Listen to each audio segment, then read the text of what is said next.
Welcome back to episode 8 of the 9 Degrees podcast, the number one non-educational, education-themed podcast in the world. We may have 9 degrees among us, but we still don't know much about anything. We'll keep you informed about the most interesting current events in the world, but make sure you use a fact checker because we definitely do not. As always, you've got the professors here. I'm your boy Jerome. We got Maddox. We got Jackson. Jared is back this week. We missed you last week, buddy. Thank you. Remember, you can catch the audio version of this podcast on Apple, Spotify, anywhere you get podcasts, video version on youtube.com/JeromeVoss. Follow us on socials and come join the classroom on Discord. Guys, class is now in session. Welcome to Homeroom, our segment where we get to talk about our gripes. We get to talk about our weeks, the things that have gone well, gone poorly. I've got one. This didn't happen this week, but something that I just have a general gripe with. Airbnb. Okay. I've been thinking about Airbnb a lot recently because I don't know if we've mentioned this on the pod before, but Maddox, you got a party coming up and we are booking an Airbnb for it. And so I was thinking about it, and Airbnb cleaning fees, absolutely atrocious. First off, let's just start there. It's insane. It's like oftentimes like $300 for just like a 2-day stay, right? There was a time, this was last year sometime, and I just remembered it, but I booked an Airbnb, had a great time, left, right? And on Airbnb, the host can like review you as well. Yeah. And so I get my like review back, and the person was like, loved having them, left the place quite messy. And I was just like, what? Are you nuts? Are you crazy? What is my $300 for? I'm paying you. Why would I clean the place? True. I'm paying you to clean the place. What do you mean left the place quite messy? Also, I did not. I was going to say. But I'm just like, that's insane. I paid you $300 to clean it. I don't know. Am I crazy? I don't think so. I mean, would you feel bad about making like a hotel like slightly messy? I wouldn't. Yeah. And they don't charge me a $300 cleaning fee. Exactly. So I'm just like, I don't understand. So maybe this is a specific gripe with that host, and not necessarily Airbnb. But Airbnb, fix your stuff. As a 5-star reviewed guest on Airbnb, you can look that up. I will say that sometimes hosts have like specific requests that they make. You can say require, but I guess technically it doesn't really matter except for your star rating. And so sometimes certain hosts will request you to do certain things, and if you don't do them, they might lower your star rating on the review. Happens sometimes. Fair. Yeah, I was going to say we in real estate, we a lot of times have buyers that go and look at these turnkey Airbnbs to buy as investments. And usually when you're doing kind of your due diligence, you'll get the kind of financials from the current owner to, see how profitable the thing is. And I don't think we've ever actually sold one, because every time people see the numbers with usually just when you go and look at it, the seller is giving you the gross revenue. Right. So you have an idea of just the top line profit. And when they get into the real nitty gritty numbers, people are not interested in them because the operating expenses are very, very high, particularly cleaning. I mean, think about if you how much did it cost to clean your apartment, Jackson? Like $300. My argument. Yeah, right. It's like, and you're doing that every single time someone leaves. My argument for this one specific case would be, you paid for it. Well, yes, but if they paid a cleaner, like a cleaning company to come clean it, I doubt that the cleaning company would have contacted the host and been like, oh, this place was real messy, because they're being paid to clean it.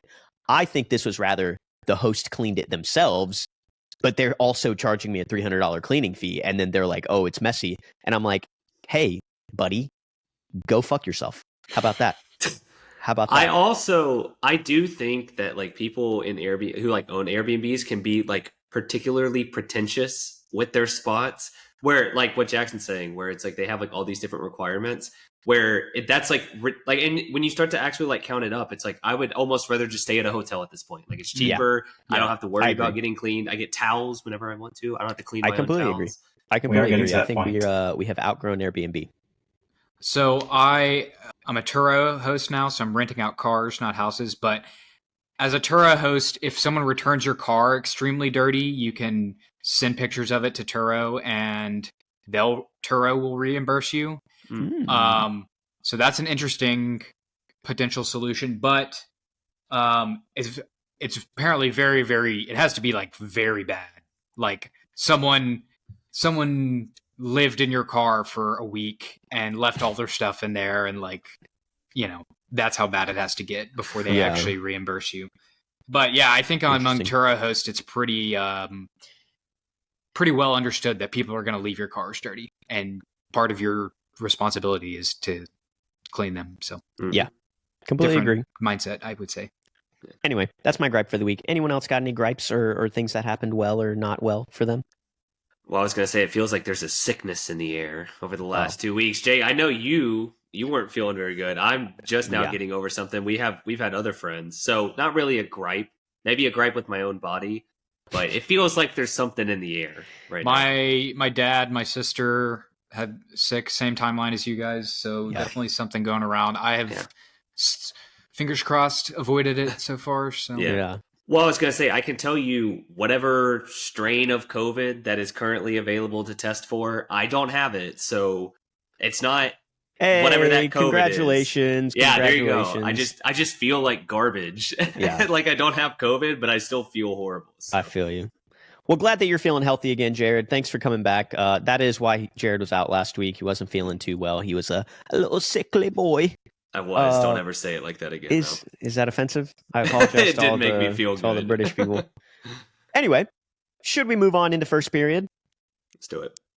So we've got a little bit of a different type of episode for you guys today. We're recording this episode early because we've got some travel going on and we're not going to be able to record. So understanding that, there hasn't been a lot of current events happen in between our last recording and right now. So instead, what we're going to do is we've all watched this video, or some of us have watched this video and others are going to give their opinions. It's called How the U.S. is Destroying Young People's Future. It's by this guy named Scott Galloway, and he's giving a TED Talk. He is actually a professor at NYU. And so I figured what would be interesting, it's like a quick 20-minute video. We'll link it down below so you guys can go watch it before we have this conversation. But it's dealing a lot with the wealth gap in the U.S., not necessarily between different socioeconomic classes, but between our generation, so millennials, Gen Z, versus our parents' generation or older, maybe even our grandparents' generation. And I felt like it was very fitting. We talk about this often. We've had major gripes with Dave Ramsey recently, and people seem to enjoy that content / think that we're idiots whenever we talk about it. So I want to continue to bring the hard proof. Okay, so diving right in. Can I take a quick pause? Yeah. What generation are we? I think we're millennials, right? We're on the cusp. We're like on the cusp of like millennial versus Gen Z. I think we all lean millennial, just knowing maybe Jackson leans Gen Z. I don't know. I think we've had this discussion. He can be our resident Gen Zer. I'm very in touch with Gen Z culture. I feel more millennial just because my sister was millennial, but I'm apparently boomer, so I think we've got a nice diverse group here. Yeah. We do. So we're really gonna have a good opinion on this video. Yeah. Well, so he starts his presentation by posing an interesting question, which is, as Americans, do we love our children? Because I think everybody would like to say yes, obviously. Yeah. But then he goes through a list of things as to why he feels like we as a country do not. Okay. So the first statistic he throws up there is the percent of 30-year-olds who are earning more than their parents did at the age of 30 is less than 50% for the first time ever in this country. Okay. So over time, relative earnings have come down. Now, my first kind of argument against this is it that earnings have stayed flat / come down, or is it that the wealth in the older generations has just increased more and more. You know what I mean? But So maybe what that's a is bad the- take because it No, should be because an even didn't he comparison say 30 and 30 relative to what they were making at 30? when they were at. Yeah, that's fair. That's fair. I guess maybe bad take by one me. But sort of counterpoint that I can think of this is that maybe our parents' generation were in the workforce earlier than our current generation because less commonly they were in higher education. that's a fair point. I like that. But yeah, if you look at the charts and, you know, if you're listening, make sure and go watch the video. But back in when our parents were 30 years old, like 84% of their generation was making more than their parents, so our grandparents, whereas now less than 50% of 30-year-olds are making more than our parents for the first time ever at age 30, right? So it's showing this trend over time of the younger generations are worse off in terms of earnings. And then he shows another one about minimum wage. Minimum wage, inflation adjusted, currently is around $9.50. However, if it had kept pace with productivity, should be around $22. Now, I want to get thoughts there for a second.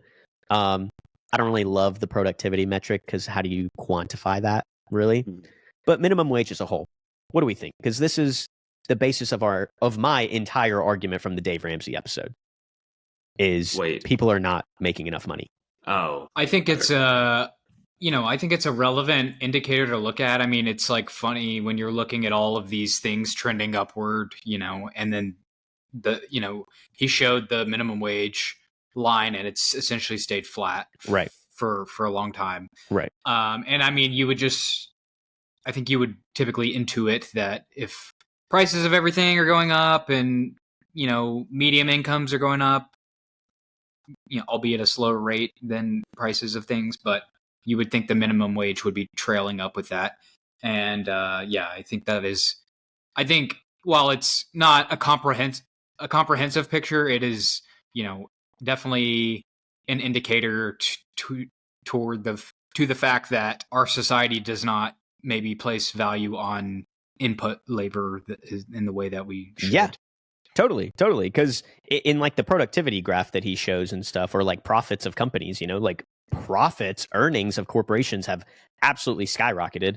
And take like the ones like the Walmarts, McDonald's, you know, they're quite literally benefiting off the backs of minimum wage workers, whereas not investing back into them. You know, I mean, take Walmart for an example. They're even going as far as to there's less and less minimum wage employees, and we're going like full automated self-checkout type stuff.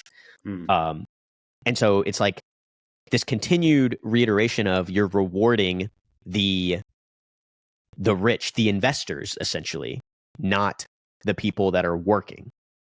And this is kind of the theme of the entire thing. But, you know, another stat that he brings up is how in this same time, where wages, specifically minimum wage and all wages, have stayed relatively flat, the S&P 500 has gone up about 5,000%, which is insane, right? To think that you're not rewarding those people for creating that gain. And I don't know how you could disagree with that. I feel like people's very quickly will be like, oh, but minimum wage, if you increase minimum wage, then you know, the cost of goods will just go up and things will cost more and it'll be the same, like net zero effect. But I completely disagree with that. Yeah, I also feel like when people like, I don't have a strong opinion on minimum wage, like one way or the other. I do think when people try to have the conversation about minimum wage, it very quickly gets into like schoolyard tactics where it's like people just want to like shut down each other and make it like really, really simple. Yeah. Which I don't feel like it is at all. I mean, I'm not educated enough to understand all the complexities of it, but it like at a high level, like where I would draw the line is like, we either like care to like, if we're going to have a minimum wage, we either care to give people a baseline livable salary or we don't. Like either we think that the market is going to be able to provide it, to which I would have, but I could see arguments either way on that, or we do, or we don't think the market's going to be able to do that. So we do think that we should be providing that, And like, dog, $9 is just not it. Like, that's my only gripe is that, well, we're out of the gripe section, but after that, like, it's either like we do care and it should be a value. I don't know if it should be national, or we don't care and we shouldn't let the market set it. But I think that's spot on. You know, like I was saying, like, I think it's like an indicator to like how our society like feels about this thing, but it's not like if we changed it to $20 an hour, it's not going to like solve these problems that we're talking about. Mhm. Like that. Yeah, I get your point. And also legitimately, who do you know that's getting paid $9 an hour? Well, I mean, that's fair. I don't personally, but that being said, like, I think, you know, us having gone to college and then done like secondary degrees and stuff, like our group of people that we interact with on a regular basis is not the same crowd. That's not to say that, like, you know, 30-40% of Americans aren't living that life working two jobs. I don't know that they are, though.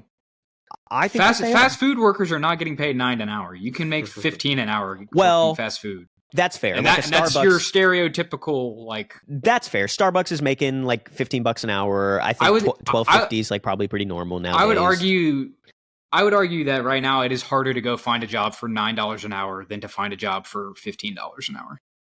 I got to see the stats on that. I don't know about that one. I think that is a very controversial internet take, and we'll see how that clip does. It's a good follow-up. I have no idea. No, it's a good point though, because it's like, yeah, I mean, I guess Maddox, like, to your exact point. So it's like, why 9?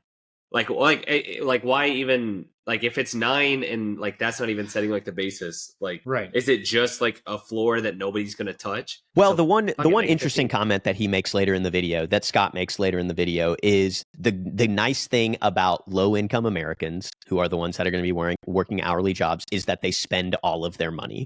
Meaning, if you increase the minimum wage, they're still likely, because of lifestyle, going to be spending all their money, and that is just a direct injection into the economy of more money being spent. And like, have it. I don't know, because, you know, allegedly I might have not been one of the people who saw the video, but I don't know if he gets into it or not. But I mean, I had seen something before about like every dollar that you get back to people who make like over like $200,000. They only put less than $1 back into the economy. Yeah, but if you give $1 to somebody, I'm just going to invest that money. Right. Or they'll just like pay down their debt. Right. Or something like that. So it doesn't circulate back into the economy. Whereas if you are giving an extra $2 to, you know, the single mom that's trying to choose between diapers and formula, but now has the money to buy both, like, obviously she's going to. Yeah. So, yeah, completely. And so the next point that he makes that I thought was super interesting was he talks about universities. And we all know, you know, having been in higher education, all of us, for multiple years, I thought this was super interesting. He compares universities and their admissions from when he went to school in 1987 versus today, right? And so his first point, he went to UCLA, and in 1987, the acceptance rate was 27%. Whereas today, UCLA's acceptance rate is 6%. Now, for me personally, that metric doesn't really mean much. I assume it just means more people are applying to UCLA, and the class size hasn't really increased that much, in my personal opinion. The second point, which is more important, student debt was 31% of your first year graduating salary back then. Today, it's 53% of the graduating salary. So growth of student debt is outpacing what that education is, in my eyes, like, worth. Sure. You know? And then the other specific metric is the cost of the home. In 1987, a home cost 4.5 times your first year's income. Today, it costs 8.5 times your first year's income or salary out of UCLA. And then he kind of puts a bow on it by saying, you know, he apparently went to UCLA, dicked around for 4 years, didn't care about anything, and then still was given admission into UC Berkeley to go do his PhD, and now is a professor at NYU, right? And he actually makes this super powerful point about, he says, higher education is about giving the students that I forget exactly how he put it. It was really eloquent the way that he put it, but higher education is about giving the students that wouldn't traditionally have the opportunity to succeed. If that makes sense. Like, it's not the 1%ers and their kids that need higher education to, be more successful. It's about taking the bottom 90% of students and giving them the opportunity to hit the top 10%. Raise the floor. Yeah, and I was just like, dang, I don't know. Jared, you've had the highest education of us. Oh. What are your thoughts on this? Because, obviously you have your PhD. You went to school for a long time. But is there almost a sense of gatekeeping? Like, should we be giving more opportunity? Or yeah, sorry, I really don't have too strong of an opinion. I don't have a strong opinion coming immediately to mind. I mean, yeah, I've always thought that, and I don't want to get necessarily on a podium or anything, but I've always thought like education just gives you a little bit longer time to figure out like what you actually want to do. But I do think like there's gatekeeping kind of all over education at every level about how long it should take you, like what you should get into, of like what like the like correct careers are. Like I've always thought like that, like college and like even like a master's or like a PhD just gives you a little bit longer to like figure out what you want. And I just don't feel like you get like a lot of time in general as like a kid to figure out like what you want. Like you have to you have to have like your life figured out by 22, right? And I don't know, like there's so many more things that I figured out in like the master's and the PhD, even just like about myself, about like what I liked, what I enjoyed doing, versus when I was in undergrad, just being like, even in undergrad, it was still like hair on fire. Whereas like I still have to like ace this test. Like if I'm not doing this, I'm gonna go hang out with friends. And if I'm not doing that, and you're still, at least for me, it felt like you were still kind of running around while still having a little bit more freedom. But yeah, I mean, I don't know. I do think I agree with that sentiment of like, I don't think higher education should just be the proliferation of like the top 1%. Like that's how you shoehorn thinking, is if you only let like the top 1% like be allowed to proliferate.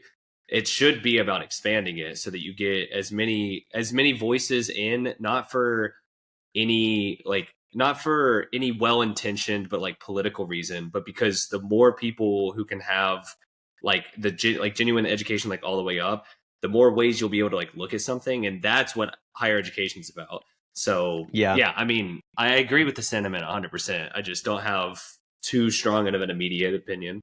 So how do you feel about affirmative action in higher ed?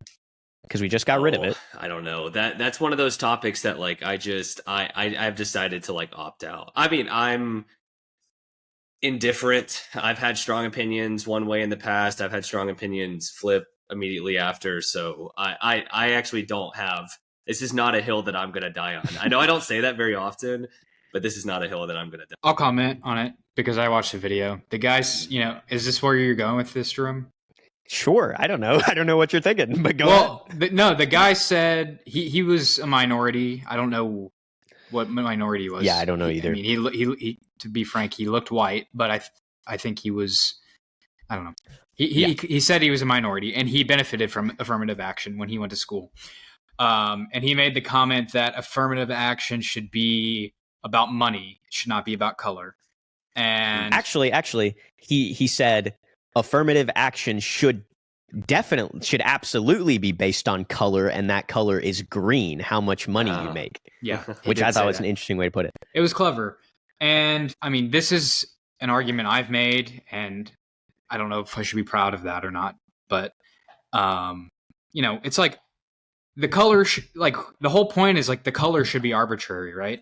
And It's like at some point the color, one color, while it's white right now, it could become a majority represented in universities, in which case like doing it just by color doesn't make sense. And like it should be about people that are less advantaged, right? And money is a decent proxy for that.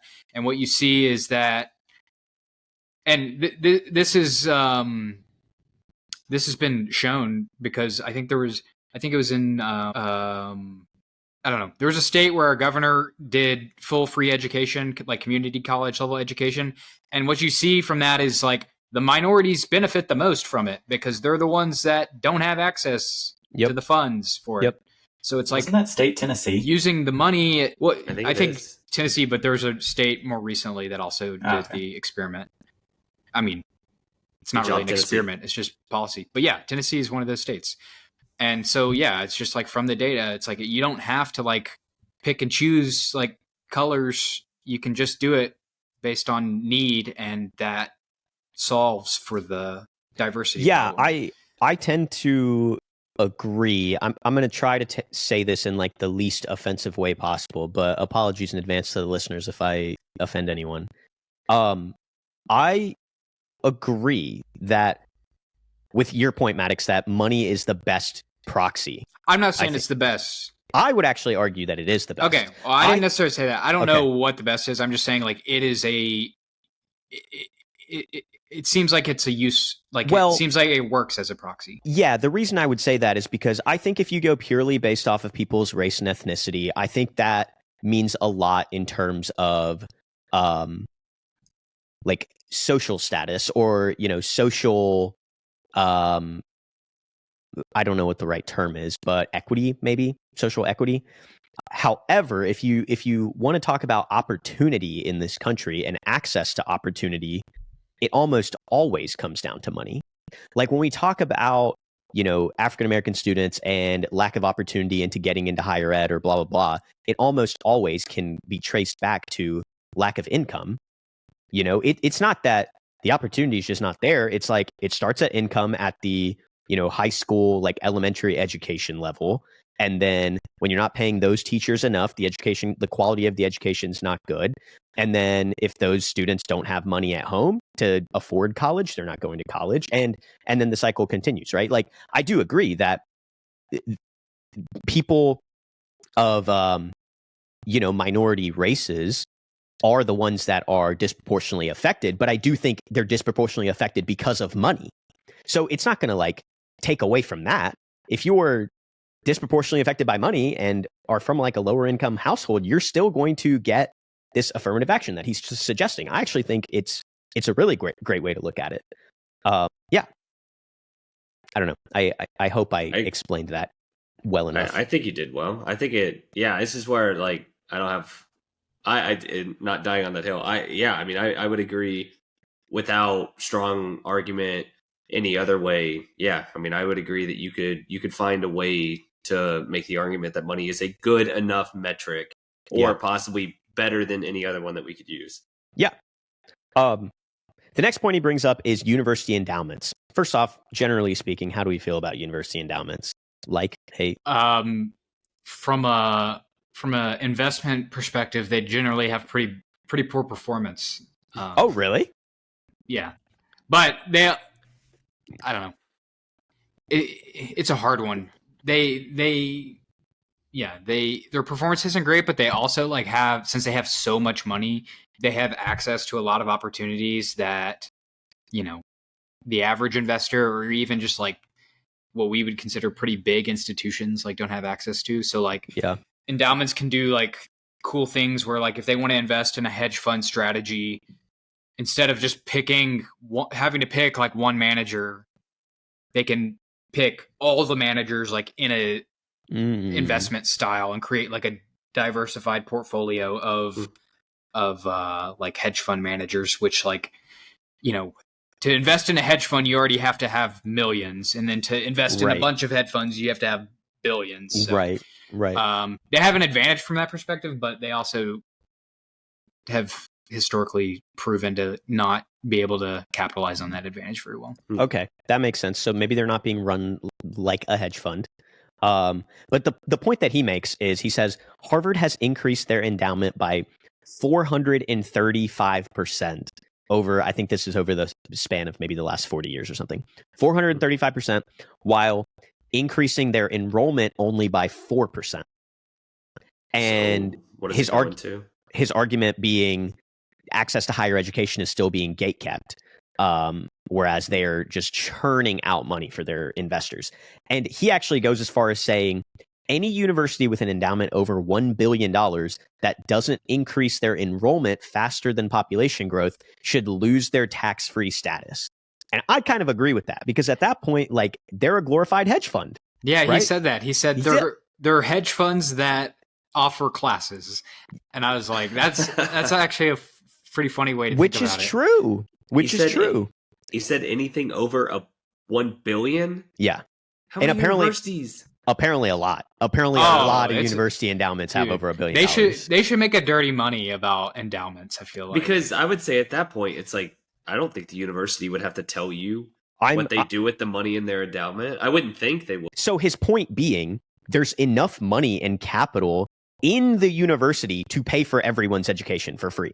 But they don't do it, and they keep increasing tuition, right? So it's like, what's the disconnect? And they're getting to invest that money at a tax advantage, like in a way that is tax advantage relative to all of us. They have to invest, you know. And then because of the way that the endowment works, like they have investors, right? So then they're giving essentially, and don't quote me on this part, I might end up on the internet for wrong tax advice again. You're already on the internet. I know.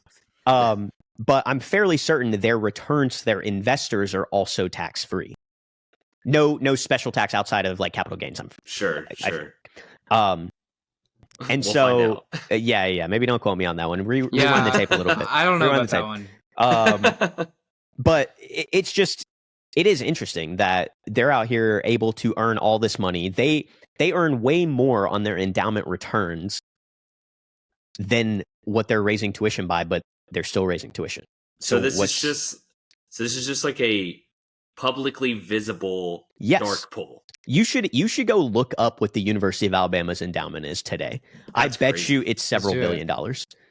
While you're looking that up, he does offer solutions. I like to say something. I think actually, I actually thought that this was his strongest point. Like we always hear about policy related to higher education and like affordability is like we need to make college cheaper. I haven't really heard any solutions as to how to do that, which makes me think that this isn't actually a high priority in our political system. It's just something people say, like it's something politicians say we need to do. But exactly. Nothing ever gets done towards doing that. And so I like that he offered actual solutions for how to do it. Yeah, completely. Jared, I see your face. What is Alabama's endowment? Tell me. 1.09 billion. Yeah. It passed 1 billion in 2022. I didn't even know they had an endowment. What the? Yeah, man. And to speak on some of those solutions that Jackson just mentioned, this is exactly what he said.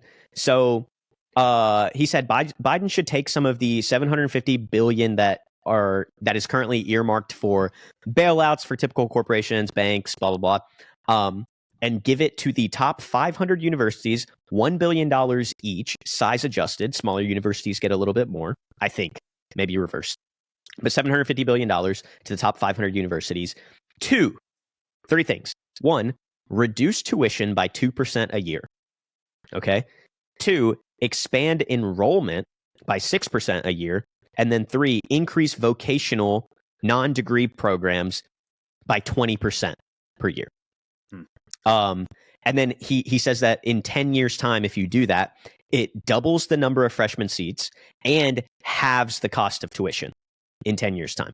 So it keeps it Right. balanced. Which is crazy. Now, I do have one question on this piece. If we double the freshman class every 10 years, right?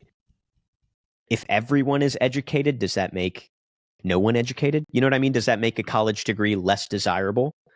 No, I think we're already at a point where it's like, I mean, could you go out and have gotten a job that would have been like decent without any kind of like trade, without college?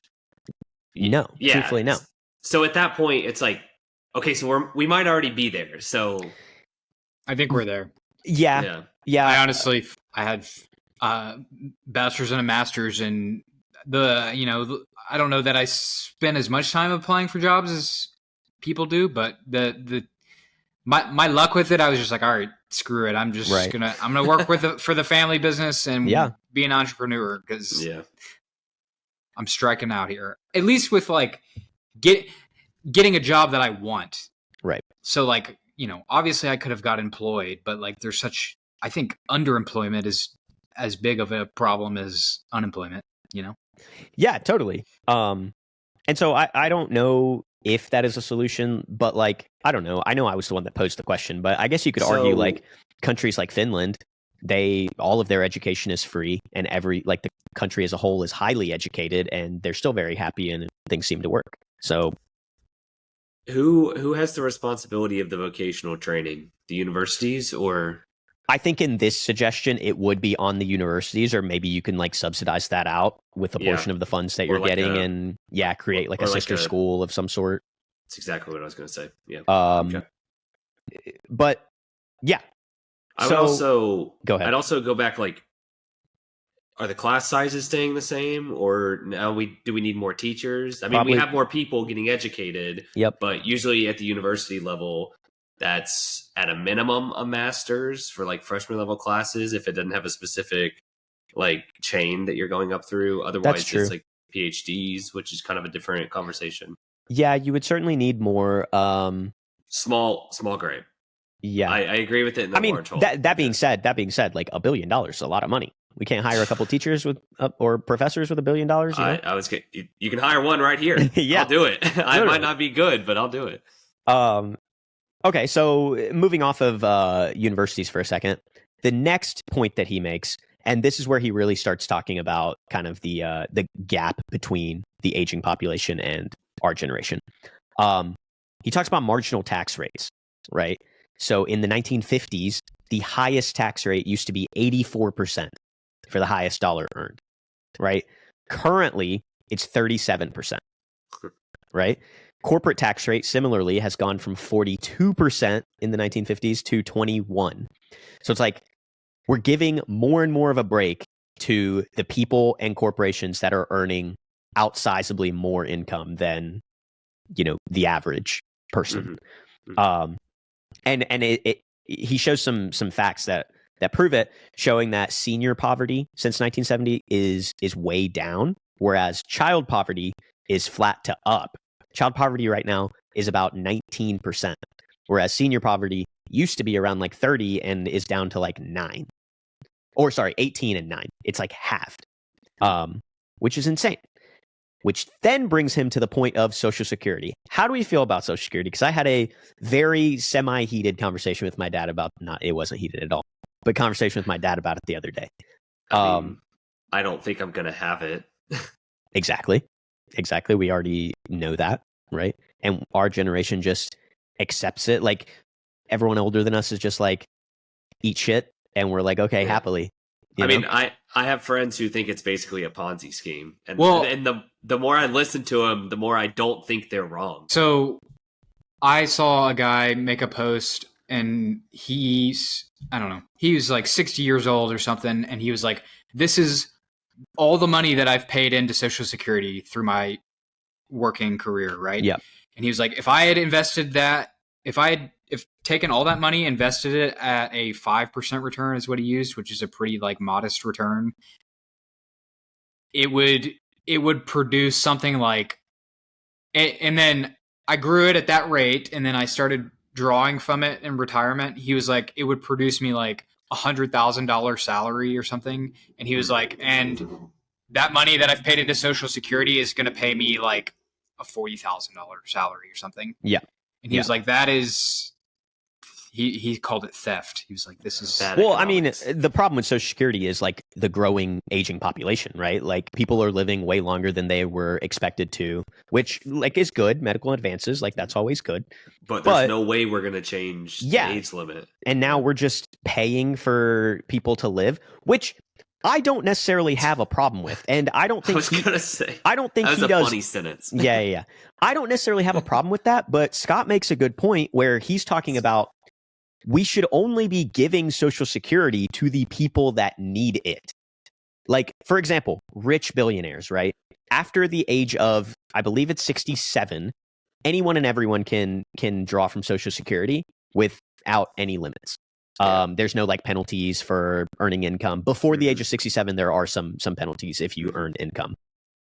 But after 67, there are no limits. So you got your Joe Biden's, Donald Trump's, Warren Buffett's, Robert Kraft's, the Walton family. They're all potentially drawing Social Security, but we can all agree they don't need it. Yeah. Right? I love how when Jerome goes to name a list of wealthy people, the first two people he named was Donald Trump and Joe Biden. Yeah, the presidents who are going to have their. I mean, they were the pension. first two old people that are wealthy that came to mind. Well, this is also an interesting like inversion of like the younger kids are soft like mentality that you see all the time. Yeah. It's like we're sitting here like I don't expect to have Social Security, and I completely agree with you. Like I would be fine giving up my Social Security. Like if like I knew I was going to be fine, I'd be fine giving it up and like giving it to somebody who like actually needed it. Yeah. So it's like here's Totally. an entire generation that is like I'm not going to have help from the government. It doesn't matter. Right. It's whatever. And that's the thing. Like I feel like the our parents' generation, maybe even older, their mindset is very much like kind of what Maddox mentioned. I paid into this. I deserve my money back. Mm-hmm. Right. Which I think is a fair mindset. However, Sure. when you take that mindset and then you tell your kids, well, you're not going to get it. You should just deal with it. Like we know you're not going to get it. So why are you complaining? I'm like, again, where's the disconnect? I don't understand. Mm-hmm. I'll trade my Social Security for student loan forgiveness. Ooh, Done. I kind of like that. But so then he takes it into kind of legislation for a second, and he talks about how in the last year, the Social Security pool, the total pool, was increased by $135 billion. Okay.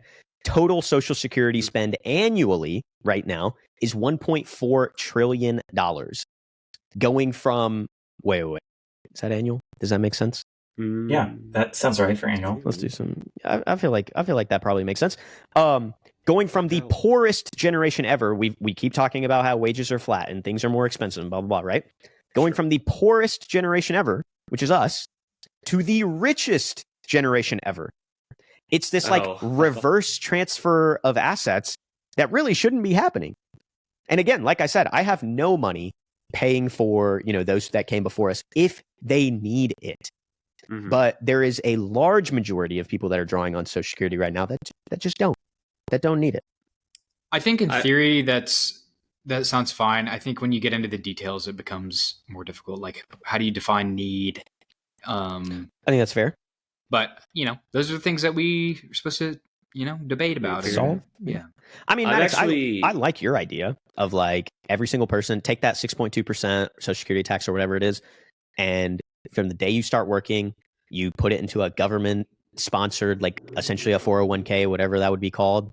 And then 40 years, pension. Sure. A pension would be great in this day and age. And then 40 years from now, like I draw on my own money that was taken out, but everyone's putting in that same 6.2%. So it's like, yeah, right. And this isn't, I talked about baby bonds before, where it's this idea where whenever a child is born, they get an account. It's got $10,000 in it. It's just put in a, modest investment fund, and it grows, and they get that when they're 18 or whatever. Or you could do it.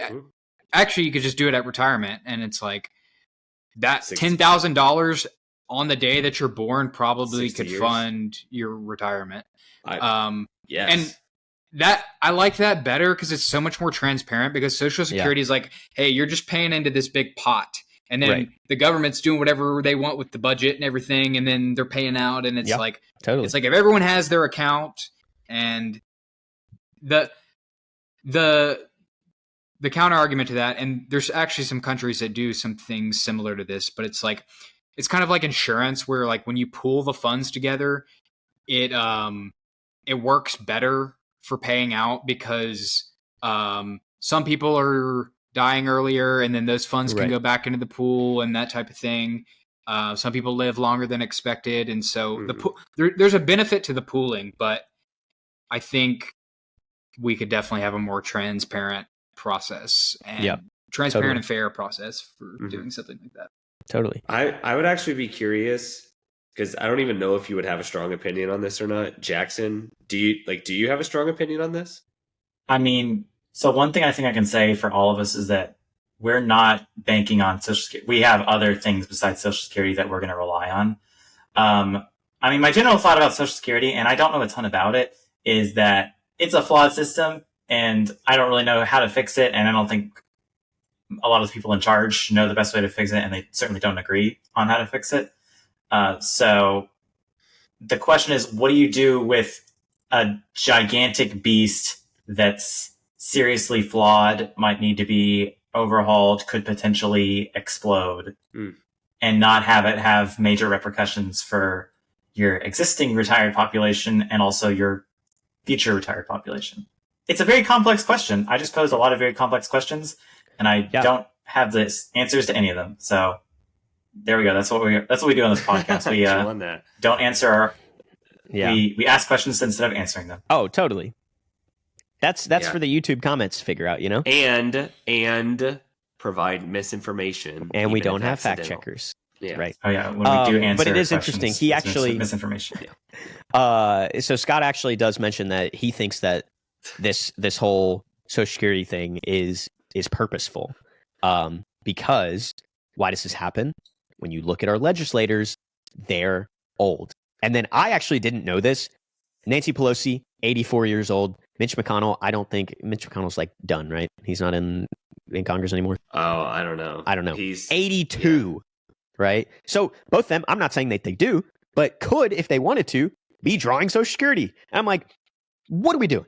Well, I would say those people as well are probably well funded, or like they probably don't need it either, but they might be drawing it. Yes. I don't know if there's a restriction. But also their voters, exactly their voters are also drawing Social Security. Their voters are primarily older people. Yes, and that's exactly my point. True. Is like a Nancy Pelosi, for example, is what, isn't her husband / her like the best trader of all time? Something like that. It is her, yeah. If you follow her trades, he's then you're gonna make money. Yeah, he's the best at processing insider information. Allegedly. Right. Allegedly.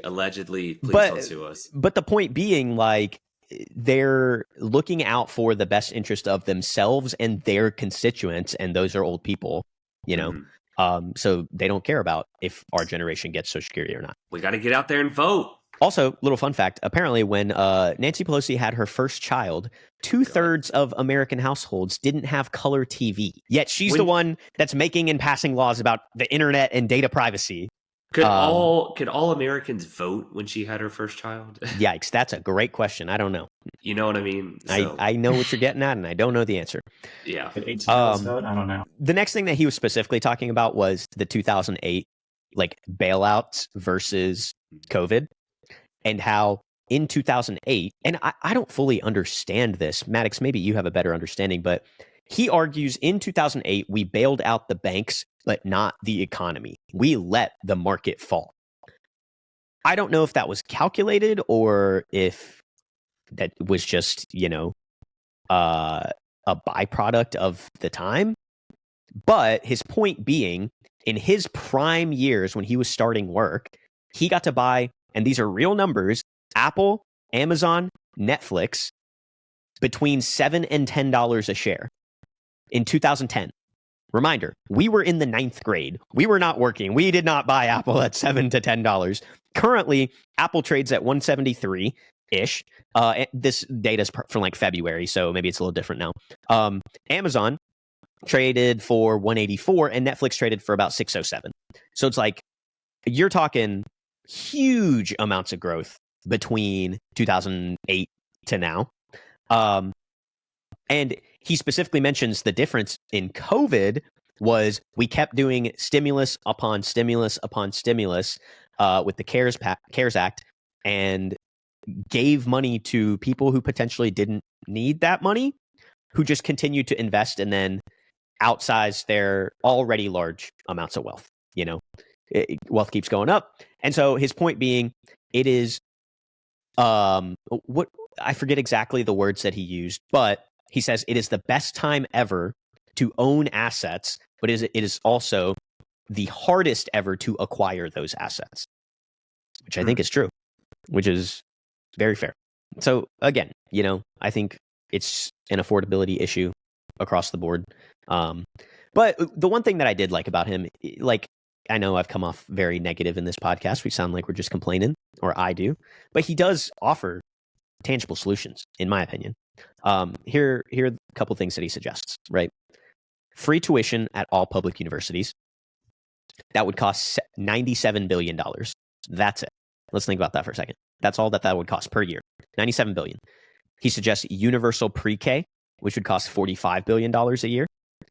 That would reduce, the need for childcare. You're not paying $1,700 a month per child, and so maybe people would be wanting to have kids again.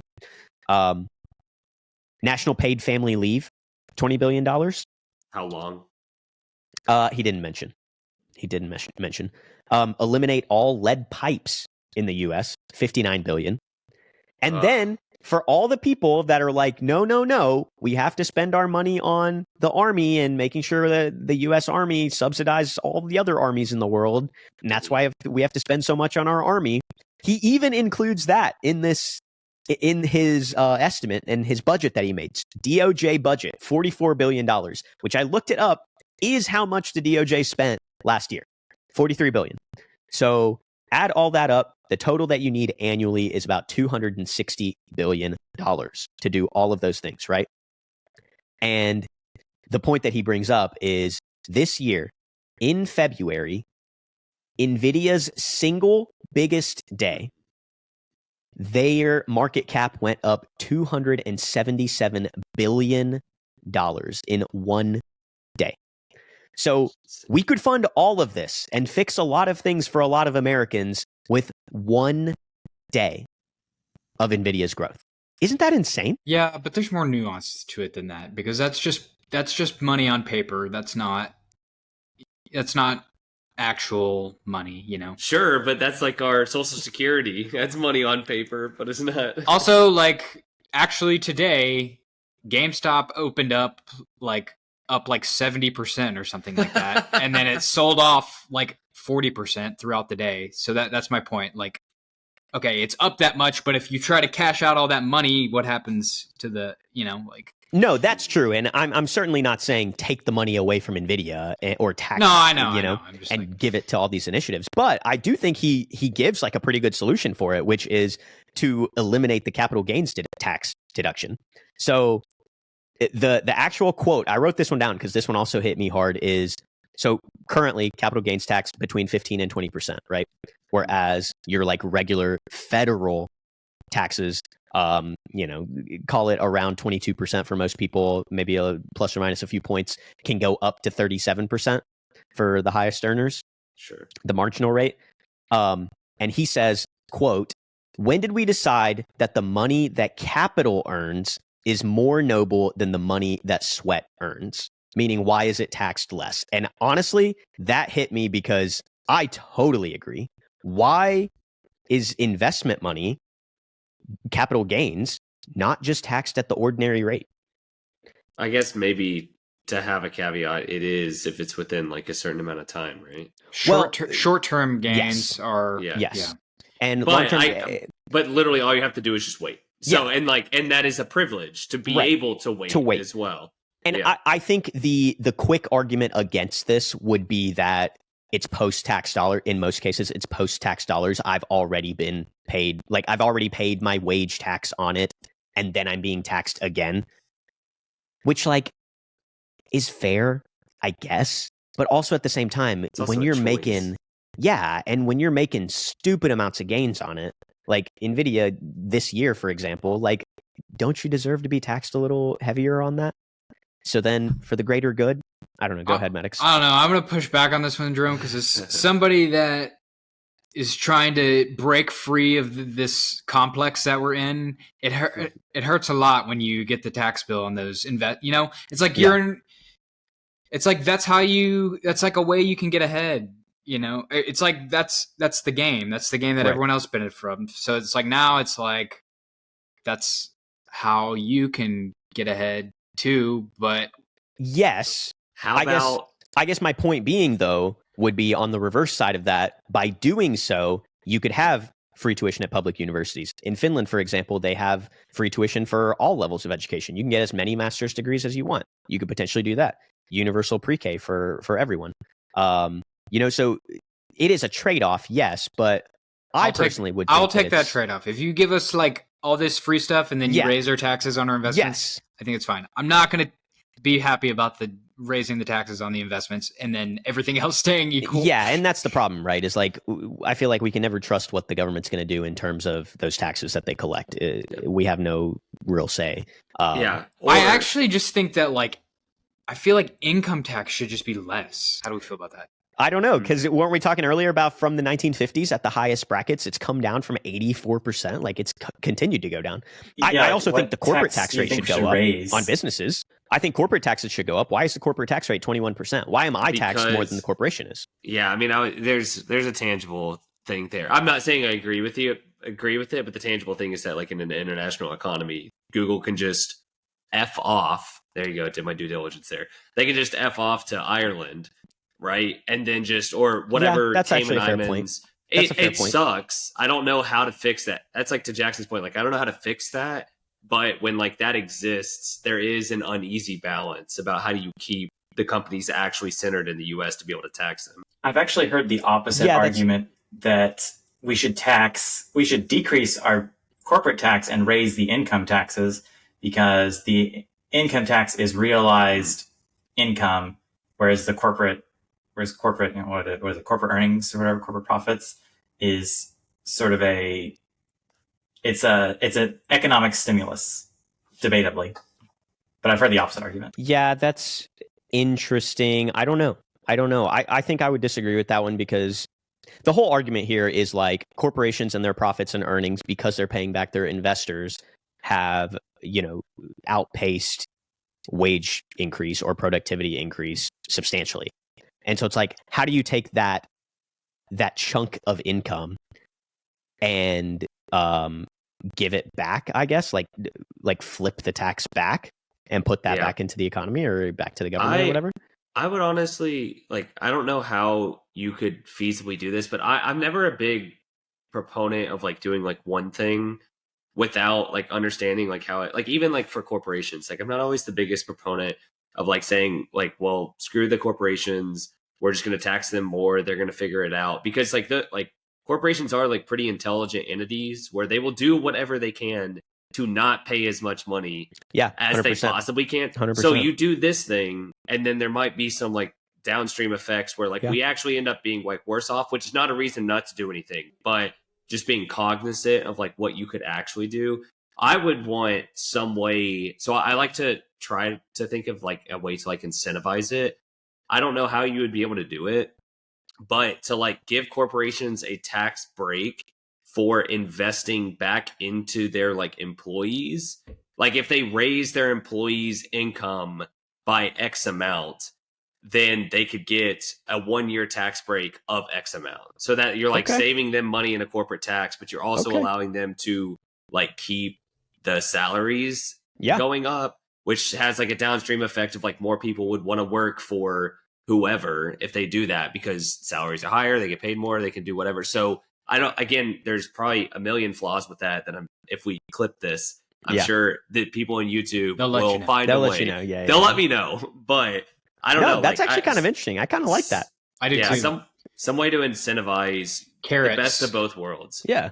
Carrots instead of sticks. Instead of sticks. Yeah, because the sticks are not working apparently. Yeah. So let's try it. The last thing that I have, this was just a little funny quip that he had, was he said he really loved the idea of Andrew Yang's universal basic income, but he said he really missed on the branding of it, and he was like, all Republicans would have been on board if instead of calling it UBI, you called it negative income tax. And I just thought that was funny, and also agree, like that's great branding. Negative income tax. Well, Maddox, I know you watched this video. Any other final thoughts that you had? I did have some. I was gonna give my advice to the listeners, like not solutions to this systemic problem that this is, but like after you've accepted, okay, this is the way things are. These are things that maybe you could think about doing as a millennial / Gen Z person that has to figure out how to survive in this world. So my first thing is, if you're on the sidelines in real estate, or like, you're renting and like, you're like, how the heck am I going to afford a house type thing?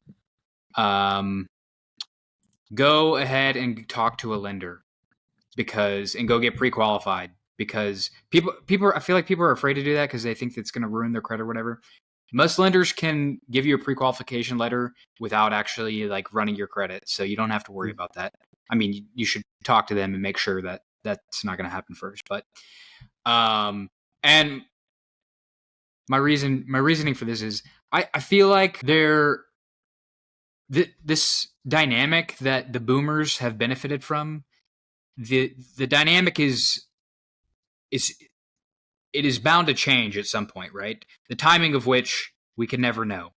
They've benefited, from a market perspective, it's like there's been 40 years of a regime, an economic regime, where stocks go up, and if stocks go down, the Federal Reserve can cut interest rates, stimulate the economy, and then everything goes back up again. So not just stocks, but real estate too.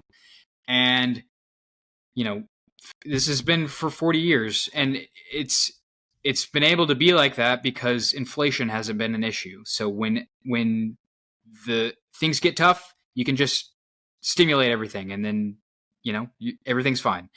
And that's changing now because inflation is now an issue. So the dynamic is reversing, where the incentives for the Federal Reserve are different, because now there's this concern of, if we stimulate the economy, we're going to create this inflation problem that's already bad is going to get way worse. The end all be all worst thing is hyperinflation, right? Like that is what destroys countries. So, the Federal Reserve is very cautiously watching this. So, but they're constrained now. So when things get bad in the economy, they're no longer at liberty just to operate the way they've operated in the past 40 years. And so what that creates is potential future opportunities for us, because the higher interest rates, it's going to put, the longer they stay higher, it's going to put strain on the economy. It's going to put downward pressure on asset prices, and downward pressure on asset prices is going to make people feel less wealthy and spend less. And, the dynamic's going to reverse. And so my thought is, just be prepared for that as much as you can be prepared for that as a millennial or someone. And so, yeah, the thing about go ahead and talking to a lender, like when that dynamic happens and you see real estate prices finally come down, like be ready for it. Don't be naive or like not understand how the process works. And like having to figure that out, and everyone else that already knows what's going on is going to be able to get ahead of you. Like go get a pre-qualification letter. They last for 3 months. And then, you can just always be prepared for that. And if you see the opportunity arise, then you can, be prepared to take advantage of it. So that was one thing. From an investment perspective, ETFs over mutual funds. Jared, I know you like your mutual funds. Mutual funds are an antiquated product. They're a boomer product. Most boomers still hold mutual funds. Most boomer advisors recommend mutual funds. Mutual funds equals more expensive. ETFs are the cheaper. Jared out here just catching vehicle. strays right now. Hey man, my boomer parents gave me my mutual funds. So I'm just riding that wave, baby. For every mutual fund, and there's an asterisk to this, but the asterisk does not apply to millennials, because every mutual fund, there's a cheaper alternative that is the exact same exposure in an ETF. The ETF is the superior product from a cost perspective, from a tax efficiency perspective. And boomers don't know this because they're still holding their mutual funds. I can tell you that. Yeah. So, and boomer advisors are still recommending them. So that's a very simple thing. You can hold a stock fund in an ETF, and you're already in a better position than the boomers. Then you just got to wait and let time do its thing. Yeah. And then another for investment related stuff, look at asset classes other than the asset classes that have perpetually gone up and that boomers have benefited from for the past 40 years. There are other opportunities out there. U.S. stocks, U.S. real estate, U.S. bonds, not bonds so much anymore because bonds are down like 50% in the past few years, but are some of the most overvalued assets they are the most overvalued assets in the entire world. So if you're insistent on stocks, look globally. You can invest in other countries. There's great, cheap, efficient ways to do that. Look at alternatives like gold. Gold can do great in inflationary regimes. A diversified basket of commodities. All of these you can invest in ETFs. Trend is a hedge fund strategy that is now becoming accessible in ETFs and is known in the asset management world as the best diversifier to stocks. So it does very, very well when stocks do very, very bad, because the nature of these strategies is they can be long and they can be short. So you can bet against stocks going down. So you can hold it in your portfolio and it can do very, very well when asset prices come down. And then you can take those gains and you can invest them in stocks and real estate when things are cheaper. Those are the big three: gold, commodities, trend. Those are very, very good tools to have in your portfolio in the type of environment that we're in. And then they can allow you to buy things on the cheap when they eventually become cheaper.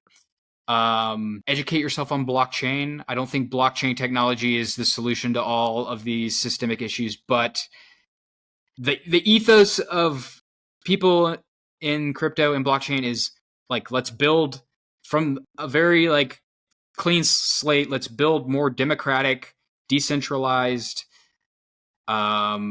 fair systems, for every system, for money, for finance, for everything. So like I said, I don't think that's the panacea that's going to fix this, but it's like it's a promising solution. So look there. Broaden your horizon. There's other countries that aren't struggling with these issues like we are. So there's obviously policy that is out there that is working better for people. This, like, I was thinking about this, like, we're having like such a US centric conversation right now. Yeah, for sure. So like it's a big world. Like, go travel, go look at what other people are doing and let that inform your perspective. And then vote. I've been bad at this. When we were younger, I was like, this whole thing is stupid. I don't even care about this, whatever. But I've realized that this is Jared is showing his vote by mail. Vote by mail. And nice. his address. Nice. That's like the only. Shit. Okay, I'll that's gotta get. Yeah. That's like the only like kind of tool that we have. And in the video, the guy said, we shouldn't be surprised that the society is the way it is, because the representatives are representing, and only the majority of voters are old people. So they're representing the interest of the old people. Absolutely. So we have to step up and vote. And that's my soapbox. I think those are, for the people that are in our position, those are things you could be thinking about to maybe make yourself more prepared. Maddox, I want you to write those first two down and send it in the group text, because I can actually. Why don't you write the first 12 I'm down? ready to Because it give seemed up like the you had a mutual point of funds. about 20 things. Damn, Maddox taking shots right now. I could keep going on. Yeah, I can imagine. No, please don't. No, that was really good advice. I do think we should move on to something that's going to make my blood boil a little bit less. I thought we had a great conversation. I hope you, the listeners, enjoyed this conversation, because if you guys did, we're more than happy to do more stuff like this. But before we end the episode, I do think we should move into everybody's favorite segment, Recess, which is where we take the funniest findings and dumbest memes on the internet from the week across Twitter, Reddit, etc., and just give them to you because we think they're funny and enjoyable. Okay. It's not Twitter. No, actually, I don't know if you saw this, Jared. On this note, Elon Musk put out a poll the other day that said, should we officially change the name back to Twitter? Oh my God. Yeah. So it might be going back to being called Twitter. But on the note of giving people advice on how to keep your money, how to earn more money, that type of stuff, I've got one for you guys. So this article is titled, "Man Sues Himself and Wins." A Kentucky man who threw a boomerang that flew back and hit him on the head has sued himself for $300,000 USD and won. And astonishingly, it will not cost him a cent because all the money he won comes from the insurance company. Oh. Isn't that insane? So I don't know if this hilarious. is actually true. The news outlet is called the South China Morning Post, and the update it was updated on Monday, August. It's a real newspaper. Yeah, they're a real newspaper. Well, the reason I say I don't know if this is real is because it says updated Monday, August 5th, 1996. So I don't think internet was around in 1996, or surely, I don't know. I don't know what's going on. So maybe this is just a meme post, but I thought it was funny. And, if you can sue yourself to get some money out of it, definitely do it. I think that's great. Great advice. I should add that to the list of my things of advice, along with be born rich. I was going to say, if you can't get Social Security, you might as well throw a boomerang. Yeah, literally. I got another one for you guys. This just made me chuckle. This is some restaurant worker guy, and he said, tonight at work, a customer came in and ordered 3 meatballs. He ate all 3 of them, ordered 3 more meatballs, ate those 2, told his servers to take the empty plates before his wife got there. Wife gets there, server takes both their orders, and he goes, I think I'll try the meatballs. and the question is, what is this man hiding? Why is he hiding the fact that he's eating meatballs in front of his wife? In married life, you have to find a lot of small victories. This man found his. Maybe he's got like a severe closet eating disorder or something. He's got gout because he's eating too much red meat. Mm-hmm. Oh, that's so funny. That's so funny. Like, why do you keep having gout? And he's like, I know, I only had 3 meatballs. You saw me. Meanwhile, he's got pocketfuls of meatballs just stuffed in his pants. He's pulling them out. Well, those are the only 2 that I had. Jackson, I heard that you had something for recess this week. What do you got? Okay. So last night I was on Discord VC with a couple of my friends, and someone was like, let's play this new sort of Discord, what are they called? Like a interactive game. So if you use Discord, you might know that if you're in a VC with someone, Discord added this feature about a year ago where you can play an interactive game in the Discord app or on the web browser. And basically it's an interactive game that is shared between everyone and everyone can sort of play in it. There are games like mini golf, draw stuff with your friends, And so there's this new game that got released and I played it yesterday. It's called Death by AI. The concept of the game is that there's a prompt that is created by one of the players, and you have to answer and the scenario is like, do something or you die. So for example, you're trapped in a room with a lion. What do you do to escape? And so then you answer it with what you would do. And then the gimmick of the game is that an interactive AI will parse the prompt and your response, and it will determine whether or not you lived or you died. And I thought it was super fun. Whoa. Yeah, I like that. Whoa, that's interesting. We should play it. We should do a... Yeah, so if you want to play it, make sure you join our Discord. What's it called, Jerome? The Classroom? Yes, I love it. What a plug. What a plug. I second that. Come and join the Classroom on Discord. Link in the description down below. And come talk to your professors and come play Death by AI. You can hop in voice chat with us and we can all play. That was great. That was a great segue, Jackson. On that note, thank you guys for watching another episode of the 9 Degrees podcast. As always, like I said, join that Discord if you want to talk with us as things are happening. Make sure you're subscribed to the YouTube channel. Watch the video version of this podcast. We also have Instagram, TikTok, both at 9 Degrees Pod. Make sure to check those out. I gave a shout out to Maddox last week. Maddox has got his new TikTok and YouTube pages at Maddox_Southern and at Hannah_Maddox_ and something like that. Yeah. Thank you guys for watching this episode, and class is now dismissed.